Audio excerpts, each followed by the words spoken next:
Congress now investigating the massive fraud scandal in Minnesota and Governor Tim Walz after dozens of Somali foreign nationals were arrested accused of funneling more than $1 billion taxpayer dollars to terror groups. More charges are expected, and Open the Books found even more federal grants for social services going directly to the Somali community in Minnesota. Joining us now to discuss is the Deputy Public Policy Editor for OpenTheBooks.com, Rachel O'Brien. Good morning to you, Rachel. Great to see you. Good morning, Jen. Thanks for having me. You know, this fraud was uncovered years ago, and the indictments were made during the Biden administration. So how widespread is this? What have you uncovered? Yeah, so there's the three schemes that we know of, right? There's one of the larger schemes is the Feeding Our Future group.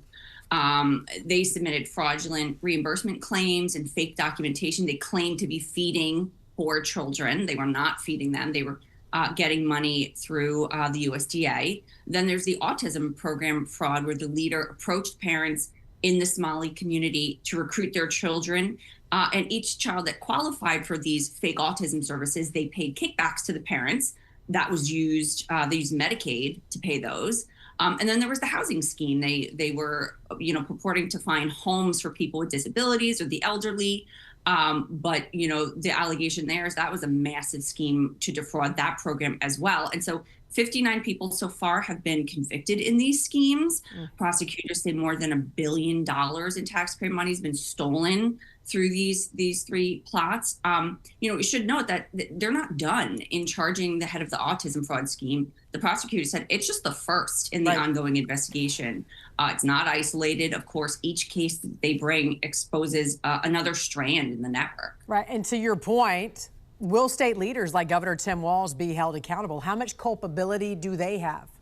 Yeah, as the New York Times put it, in 2020, the Minnesota Department of Education, they were noticing that they administered the children's meals programs, and they became overwhelmed by the number of applicants for feeding sites to feed children meals. And they began raising questions about the invoices they were getting. So the fraudulent group, Feeding Our Future, they threatened a lawsuit. They said, well, we're going to accuse you of racism, and it will be scrawled across the news. And so they backed off.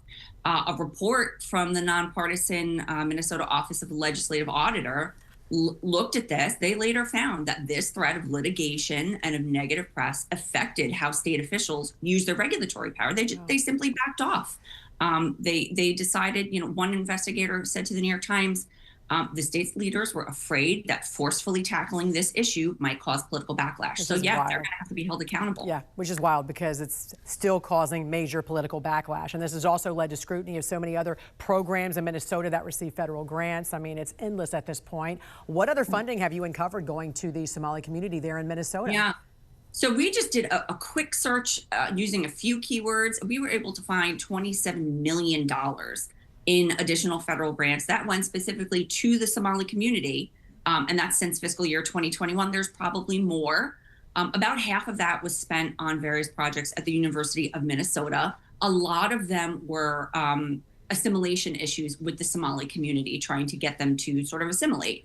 Things for $467,000 for a project, trying to reduce barriers like anti-Muslim racism and rural social isolation that impact Somali youth. One for $773,000 called Training Research Educators in Minnesota while increasing diversity. Lots of things like that. $2.6 million for autism spectrum disorder research.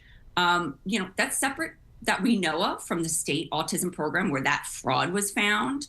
That program started with $3 million, that fraudulent program, $3 million, and it went up to $400 million 5 years later. So there was a lot of money there. Another group, Food Group of Minnesota, they said that they're working toward food justice and equity for Minnesota farmers to give them culturally appropriate resources. That was $2.2 million from the federal government. There's a lot more funding that could fall prey to fraud and should be looked at.